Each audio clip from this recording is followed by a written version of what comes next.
And now your host, Noreen McClendon. Good evening, and this is another session of Free to Heal, where we are formerly incarcerated, loved ones of people who have been incarcerated. All of us have been impacted, and we all have wounds from the mass incarceration system. And so we're here every week so that we can try to heal from those scars.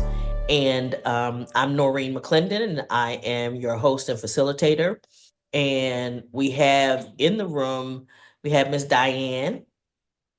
And we also have, now this is my lovely peanut gallery. This is where the people that are in the room, and they're called the peanut gallery for a reason, and it's because they're a little on the nutty side, okay? I just want to, for all you first-time viewers, I need you to understand that they're a little bit on the nutty side, okay? But we love them, okay? We love them. This would not be anything without them. And today we actually have a fairly small peanut gallery, but I would like to introduce them. And we have, let's see, we have Miss Cheryl in black and Miss Roberta in yellow. Mellow yellow.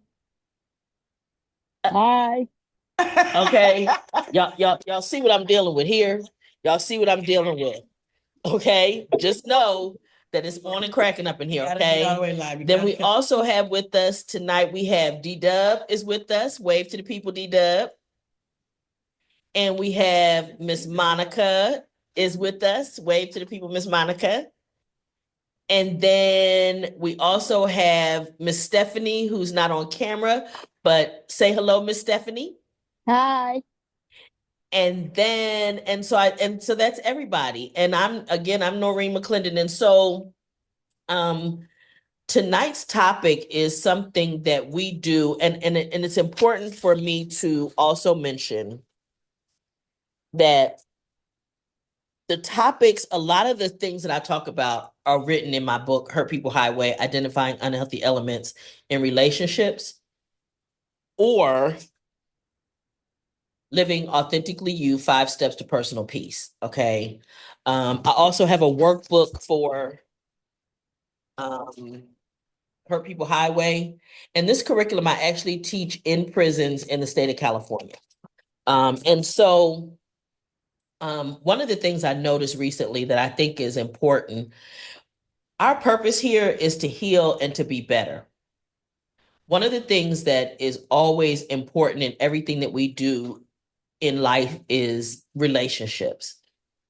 And everything is about relationship, everything. And so what I noticed is I was watching various things, and it's come up to me several times about how when conversations take a turn into a hard place, to things we don't really want to talk about, we tend to shut down. We stop talking. Disengage. And the problem with that is that that's when we need to talk most. So for example, I'm watching a show and there's a relationship issue between these people, and one person is thinking, let's say Diane and I are talking and we're having a situation, and I want Diane to know that what she said hurt my feelings. But because I don't want to be in conflict, right? When Diane says what she says, instead of me saying anything, or I say, why did you say that, or whatever, and then Diane says, well, because that's what I meant, right? I meant that. Well, instead of me at that point saying, okay, but this is how I received that, I just don't say anything, and I just walk away. I just shut up and just walk away. Well, Diane still doesn't. We have not had effective communication At all. because Diane has no idea what I felt. There's a show. It's called Forever, and it's a show on Netflix, which is a really cute show, and it's about this young couple. They're young. They're starting out in high school, and what happens is throughout the course of the show, these people really like each other. They love each other, in fact, but they don't say what's on their mind. And so it'll show them texting, and then they erase the text. And instead of saying what they really felt and saying, this is what I need from you, they just write the shortest text and they say, okay, or cool, or they ignore the text. So what happens is the other person, what that does is that it leaves room for the other person to fill in the blanks or imagine what it is that you're saying, and like you say, assume you know what I'm talking about. If I said you didn't say nothing, I think you understand what I said. and it doesn't necessarily have to be true. A prime example was us with the you tell Xavier everything. So let me tell y'all what happened. Okay, so let me just tell you what happened. So we work with a gentleman named Xavier, and Xavier is, I didn't know because Diane hid it from me. That was not true. She didn't tell me that Xavier was a sound engineer. So she tells me, whenever anything is wrong, I call Xavier for everything. I call Xavier for everything. The lights don't come on, I'm calling Xavier. But she didn't even tell me that part. She just told me I call Xavier for everything. Well, she thought that meant that I understood what the heck she was talking about. I didn't. I was trying to hook up this microphone system, and she said, well, I call Xavier. I will call Xavier. He knows how to do all that stuff. He was a DJ. I said, what? Xavier came over, hooked everything up. And I'm saying, Diane, why did you hide it from? But I told you, I call him for everything. That doesn't mean that I know what everything meant. It wasn't effective communication on my part. Exactly. That's what I can't say. And that's the point. But I did say I call him for everything. But what does that mean to me? That don't mean nothing to me. Everything, you know what I'm saying? It wasn't effective. It wasn't effective. Right. So my point is this, though. What I realized in watching that show forever and other shows, which is why I think it was important enough to mention it, is because it's come to me several different times through watching several different shows in the past couple of weeks. And what happens is that people don't get their needs met because they don't say anything. They don't tell the whole story. And what we need, it's normally when we feel like we're going to be vulnerable, or we think the other person may not say what we want them to say after it. They tell the story just up until their part. Well, yeah, but I'm saying like that's still not effective. Well, but this is only helping you. But this is what I mean. So if I want to say to you, I'm afraid to tell you that I love you. I feel that way. We've been dating, whatever, and I'm afraid to tell you that I love you. Then when this person says something, instead of me saying I love you too, or I love you, I don't say anything because I'm afraid of what will happen. If I say I love you and you don't say you love me back, now I'm crushed. But in reality, if we just, and I watched these shows, and what was happening is both people needed each other. They needed each other and they wanted each other, but they weren't brave enough in the moment to say, this is how I'm feeling. I have missed you, and I'm really sorry that we had an argument. But instead of saying that, we don't say anything. So it's really important when we feel, this is what I want to say. Whenever you're in a situation with somebody in a relationship that you want to keep, that's very important. In a relationship that you want to keep, if you are in a situation and you feel yourself editing in your head and you go, oh, I'm not going to say that. I'm not going to say that. Say it. In that moment, say it. It doesn't matter what relationship it is. Be a friend relationship, parent and daughter, in any relationship. Always be effective with your words. Don't always assume that they know exactly how you feeling. Because that's when we all go wrong at. We assume that everybody know how I'm feeling, or you know what I was saying. No, the other time they don't know. I didn't say nothing. I assumed you already knew already. And that's one of my least favorite statements ever. Well, they should already know. Well, how should they know? I never saw, I went to college several times, and I never saw any class on mind reading. And it's the biggest way to create confusion and misunderstanding and get hurt feelings. And more often than not, this is one thing I found, is that normally if I'm really feeling a guy, he's really feeling me too. And we're hedging because we don't want to be the first one to show how much we care. or how much, or what we're feeling, or that we're vulnerable. But what happens when you tell the truth is that it gives somebody something that they can work with. So the key again is effective communication. Every relationship, we talk about it here at Free to Heal all the time. Communication is key. Effective communication is even more important. Because if we can be talking, like I say, Diane said she told Xavier everything. I didn't know what everything meant. I was just happy that I had two employees that work well together and she could get whatever she needed from him. I didn't know what that was. And quite frankly, it wasn't even relevant for me to know because it's between her and Xavier. But she thought I knew. She was like, well, why didn't you call it Xavier? It was too many steps. It was too many steps. One, two, we went past three. Listen, let me call somebody for that. I got somebody to call. Let me call Xavier for you, baby. And when Xavier came, what I found out, and this was a bonus for me, what I found out was I was doing everything exactly right.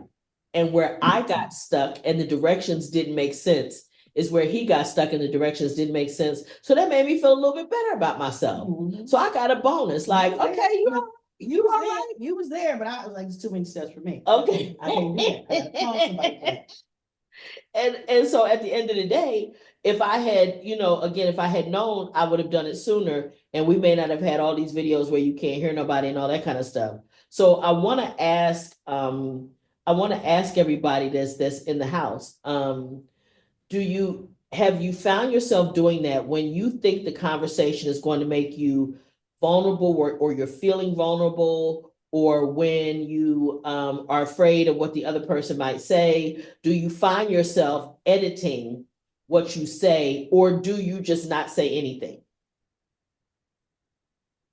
Talk to me. Oh, I say it. What happens? I say it. You just say it now. Yeah, I think sometimes I say too much. Probably not. No, never enough. That's Probably true. not. Why do you think it's too much? I'm not a calm person when I want to get my point across. I'm defensive. Yeah, I wish I could be like, yes, and this is what happened, and blah blah. And I can't. I think I need to, I think what needs to happen in the future, I really need to sit there and like think and process and then talk. But the craziest thing is that I don't go off on my sons. So that means you do have the capacity to control it. But why do you think you don't do it Exactly. with I've them? never cussed at my sons, gone off on them. Never, never, ever. Do you know And if why? I feel like I'm gonna get angry, I hang up. But Do I you don't, know why, Monica? I'm sorry. Do you know why? Mm, because I respect them and I want them to respect me. Okay. I Okay. mean, I didn't raise them, but my youngest son was doing some stuff earlier in the year or earlier in the months that I was like so upset that I didn't, he called me and I didn't answer his call because, I was just, I had to cool down. And I just was Mhm. talking to him right now and I just called to see how he's doing better. But yeah, I tend to be that way with my partners, my Oh, boyfriends. Mm. okay. So let me tell you I don't know if you just said this, but you don't respect your boyfriend, sweetie, is what you just said. I don't know if that's what you intended to say, but that's That's exactly what, what you said. That's screaming at me, right? And I can't, because I love you, I can't let that pass. I gotta tell you what you just said. no, it's great. Well, yeah, I, yes. And that my therapist told me that. He Oh, told me okay. that in the past. Yeah. Yeah. No, I don't take things. I'm not a sensitive girl. Bring Okay. it on. Yes, because the thing of it is if the reason that you don't do that with your sons is that you respect them and you want respect, but you do it with your partners, that means that there's a disconnect there. There's no respect there. And I would encourage you to identify for yourself, what is it that you disrespect about them? And then if you disrespect them, why are you with them? I sabotage. Ah, And if I see red flags, I turn them into freaking white flags and you turn them into the Red Mack truck and the nose. flashing light on I the highway. Danger, I turn them danger. Do not enter, huh? You do and all of I'm that. like, no, that's not a red flag, motherfucker. That's a white flag. It is saying Okay. peace. It's saying See, and let me ask you this: do you think it's as a result of past relationships? oh yes, yes, yes. Trauma with trusting. And that's one of the things that my friend that's a therapist, Yolanda, me and her get into it all the time. We're friends, but she tells me the truth, but then I get into it with her because she didn't see my point. I'm like, "Ah." But it's a great relationship, right? Because I love her and she loves me. And she said, next relationship you get into, you need to fix that. You need to fix your trust and respect for men. So what I would say is I would strongly encourage you to fix it before the next relationship Yeah. because what you take into the next relationship is what's going to be in that relationship. Think of yourself like a suitcase, and whatever is Mhm. in there is what you're taking on that journey for that new relationship. And you have got to take healthy into that relationship with you. You cannot take all the damage and baggage because guess what? That's not your new partner's fault. They didn't do it. They didn't do it. They didn't cut you. So you can't be bleeding on them. That's not fair. Don't bleed Letting on people that didn't cut you, Miss Monica. Right? So, and also know this, whoever hurt or traumatized you in the past, that's not going to happen from everybody. Everybody's not going to do you that way. Everybody's not going to hurt you the same way that that person did. Okay. So I mute people when they're not speaking, just so people know. But yeah, so in other words, what I'm saying is um oftentimes when people suffer trauma, what happens is they become hypersensitive about Everything. everything and every interaction, and they anticipate what happened the last time happening again, and 100. it causes them to, like you say, self-sabotage. I'm going to sabotage it before this happens again. Mm-hmm. And what you do is you cut yourself off from potentially having something good. Mm-hmm. Okay. So at this point, I'm saying to you, I strongly encourage you to heal whatever caused you to have mistrust so that you can go into the next relationship. Another thing I always like to tell people about that have trust issues is this: your instincts don't die because you allow yourself to become vulnerable. They don't, That's a good one. they don't die. How you survived in the penitentiary, Monica, through instinct, that doesn't go away. You're going to still know whether or not somebody is trying to get over on you. You're going to know it. Don't turn into a white flag. Don't turn it into a white flag. And look, and don't ignore them either, right? I'm not suggesting by any stretch of the imagination Yeah. that you ignore what you see in front of you. Feeling it. Yeah. Feeling it. It's the reason why you feeling that. But I always encourage us, which is what I talk about in this book, and I'm gonna tell you I have to start doing this. The Living Authentically You, 5 Steps to Personal Peace. And one of the steps is to know yourself, but then the second one is to determine your position. And what you got to do that is you got to, if Diane offends me, the first thing I need to ask myself is, why am I offended? What about what happened or what she said or whatever offended me? And then I need to determine, is that because it really happened? She really was being offensive, or is it because my baggage from before has me thinking that every time somebody says something similar, that they're being offensive? Because Trigger. I need to find out whether it's my baggage or whether this person was really out of pocket. Sometimes I find it's my own insecurities, my own personal, frailties or whatever, that is not really the person doing anything about what I assumed. And when I realize that, then I need to respond or take a position that goes in opposition just to how I feel. Because guess what? A feeling is just that, it's a feeling.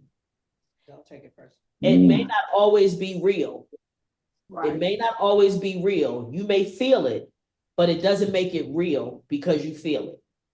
So what's important is to identify whether this is real or not. So I had a situation, I'll share this situation with somebody who wanted something from me. And I always try to do the right thing no matter what. But because they asked, I was angry. I literally felt rage that this person was asking me for something because they thought they wished me a happy Mother's Day and, oh, here's something that you've been asking me for. And can you send me what I need from you? And I was offended. And before I responded, I start contemplating, why are you so angry?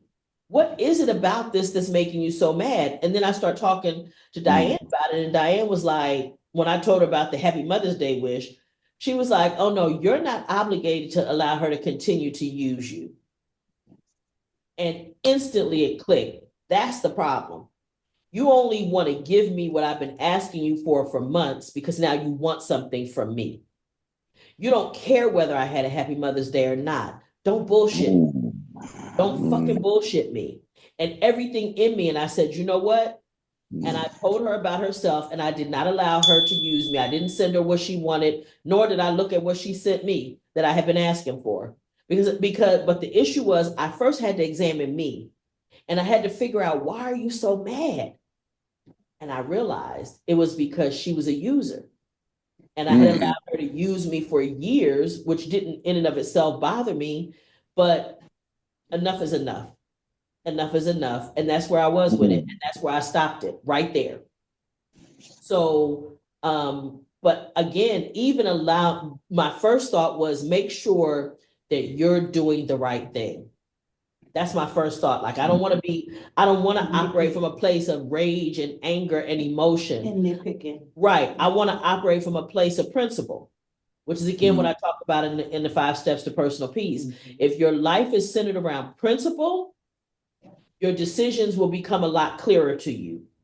If you focus your life around the people in your life, however those people are functioning, you're going to wind up constantly up and down. Because as people are happy with you, you'll be happy. If they're not happy with you and they're not happy around you, you're going to be sad. If your money makes you happy or sad, if you have money, you will be happy. If you don't have money, you won't be. That is a constant up and down that is not necessary because you're focusing on something that can move. If even I think about, I talk about it in the book, not making idols out of our children, our mate, our families, our house, our car, anything that we make an idol out of, as long as it's okay or it's good, then we're good. But then as much as it has the ability to give us great joy, it also has the ability to cause us great suffering. So I say, and I read this in a book one day, don't hold anything too tight to you. Don't hold things too tight, whether it's your possessions or whatever. Not that you're not going to be appreciative of having those things, and not that you're not to enjoy those things. But what is important is that you don't begin to idolize those things, because as they go, so will your happiness. And let me say this here. Happiness is a choice. It is a choice. If you wake up every day and decide to be happy, you will be. It's not that happy people don't have problems. They're just happy despite the problems. They make a choice that today I'm still going to be happy, even though I have these challenges. So it's very important to recognize we choose that. People who walk around unhappy, think about this. If you've been mad at somebody for a long time, how often do you have to think about the offense to keep that anger at the level that it was when it first happened? Every day, all day. You got to feed it. All day. You got to feed that monster. All day, every day. You got to feed that monster, because eventually it'll die down. Even the pain, the worst pain that we have, it will subside a little bit. Not that time heals all wounds. I'm not saying that. I'm just saying that the pain will dissipate a little bit over time. Stop feeding it. right? But if you constantly focus on it, what you're going to do is you're going to keep it alive. You're going to keep the leaves flying, okay? Keep them standing up at attention because you keep giving it food. You keep giving the fire fuel. And that is a choice. Recognize that I had a lady, her son was murdered, and she said, I live every second of every day in pain. And I knew that wasn't, I knew other people that have lost their children to gang violence or gun violence, whatever. And I was like, I know too many that don't do that. So it didn't make sense to me, but I was afraid because I knew that kind of anguish would cause her to secrete hormones that are toxic to her body. That's just scientifically. When we're stressed, we secrete cortisol, and that is actually toxic to our bodies. So when we do that and we do it on a consistent basis, we set ourselves up for bad health. And she eventually died of cancer like 10 years later. After maybe 10, almost 15 years later, she did eventually get cancer and die. But I think the cancer was in her mind and in her heart. And it helped to produce it, or made her body fertile ground for that. And we have to be careful how we manage our thoughts, because that is something that we can control. We can't control other people. We can't control circumstances, but what we can control is how we respond to them. And we are obligated. So I've seen things where it says, well, whatever you're not responsible for your trauma, but you are responsible to heal. Mm-hmm. So that's why I said to Monica earlier, Monica, hey, you're responsible to heal the wounds that you have so that you're not bleeding on the next person, and figure out what that is so that it can be taken care of.